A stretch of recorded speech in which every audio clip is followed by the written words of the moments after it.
Hello दोस्तों, यहाँ पर आपकी परीक्षा के लिए लेकर आएगा हूँ मैं हिंदी सब्जेक्ट का पेपर। और वो भी आपकी काय के लिए, प्री बोर्ड परीक्षा के लिए। दोस्तों, प्री बोर्ड परीक्षा के लिए है ही सही, लेकिन आपकी जो वार्षिक परीक्षा है ना, उस वार्षिक परीक्षा के लिए भी ये लाभदायक साबित होगा। कक्षा 10वीं एमपी बोर्ड विषय हिंदी। और आइए स्टार्ट करते हैं। और आपको एक काम करना है, चैनल को सब्सक्राइब करके रख लेना है ताकि सारी अपडेट आपको मिलती रहे। चलिए स्टार्ट करते हैं पहले क्वेश्चन से। ये रहा आपका पहला क्वेश्चन।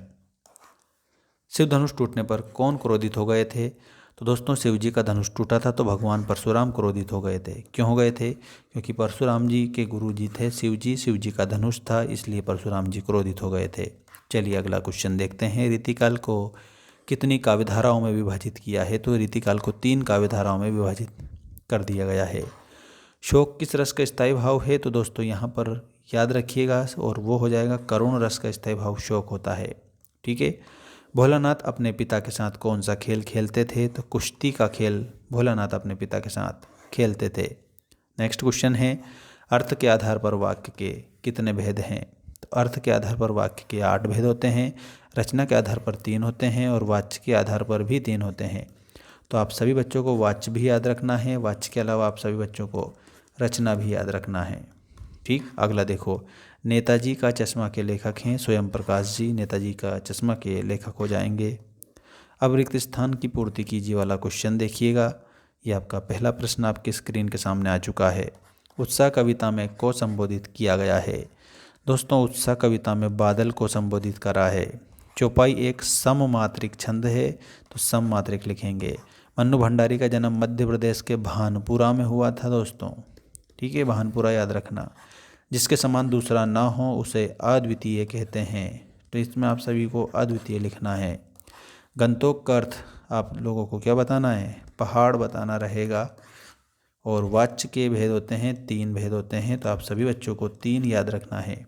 कर्तृवाच्य, कर्मवाच्य और भाववाच्य। कर्तृ के अलावा आपको कर्म, कर्म के अलावा आपको भाव बताना है। इस तरीके से आंसर करेंगे। ये सही जोड़ी मिलाइए वाला क्वेश्चन देख लीजिएगा। पहला प्रश्न, यह तुम्हारी दंतुरित मुस्कान। तो दोस्तों, ये आप सभी बच्चों को मैं बताता हूँ। देखो, उससे पहले एक बात बताऊँ, मुझे अच्छा शब्द लगता है फेरी भेटूला, फिर मिलेंगे। लखनवी अंदाज नवाब साहब, नाच न जाने आंगन टेढ़ा लोकोक्ति है। रामचरितमानस महाकाव्य है, और काव्य की शोभा बढ़ाने वाले अलंकार दंतुरित मुस्कान नागार्जुन। इस तरीके से आप जोड़ी को मिला देंगे सभी प्यारे प्यारे बच्चे। और ऐप को डाउनलोड कर लेना।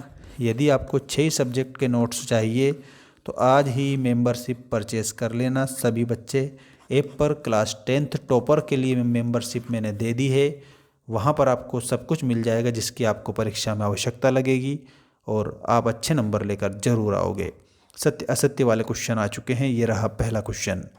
बाल गोविंद भगत की आयु 50 वर्ष थी, तो दोस्तों यहाँ पर 60 वर्ष थी, इसमें आपको असत्य।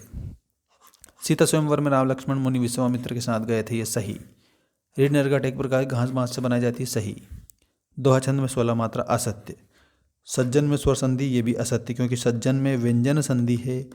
व्यंजन कैसे हैं? तो भाई ऐसे है, सत प्लस जन, ता व्यंजन है, मतलब व्यंजन संधि। हिरोशिमा कविता गे द्वारा लिखी गई, बिल्कुल राइट, सही बात है।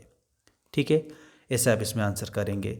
और यहाँ पर एक शब्द एक वाक्य में उत्तर दीजिए का पहला क्वेश्चन आ चुका है। दशानन में कौन सा समास है? तो दशानन में आपका बहुव्रीहि समास हो जाएगा। पंथा, पंथा का अर्थ क्या है? तो पंथा का मतलब होता है मार्ग का सहारा। ठीक है। और पंथ का मतलब आपसे पूछे तो मार्ग आप सभी बच्चे बता देंगे, या रास्ता। अगला देखिएगा, यहाँ पर गुरुत्वाकर्षण के सिद्धांत का आविष्कार किसने किया था? इसमें आपको न्यूटन लिखना है। इसके बाद 10वां रस कौन सा है? तो वात्सल्य रस को 10वां रस माना गया है। इसमें वात्सल्य लिख देना सभी बच्चे अच्छे से। तारकेश्वर नाथ को पिताजी प्यार से क्या कहकर पुकारते थे? तो दोस्तों, तारकेश्वर नाथ को पिताजी प्यार से भोलानाथ कहकर पुकारते थे। मैं क्यों लिखता हूँ किसकी रचना है? अज्ञेय जी की रचना है। मैं क्यों लिखता हूँ, ठीक है, ये अज्ञेय की रचना आपकी हो जाएगी। बाकी आप सभी को सारी जानकारी ऐप पर मिलेगी, ऐप को डाउनलोड कर लेना। इंस्टाग्राम पर आप मुझे फॉलो ज़रूर करिएगा। इंस्टा की लिंक भी मैंने डिस्क्रिप्शन में डाल दी है, वहाँ पर आपको सारे सब्जेक्ट के पीडीएफ्स मिल जाएंगे।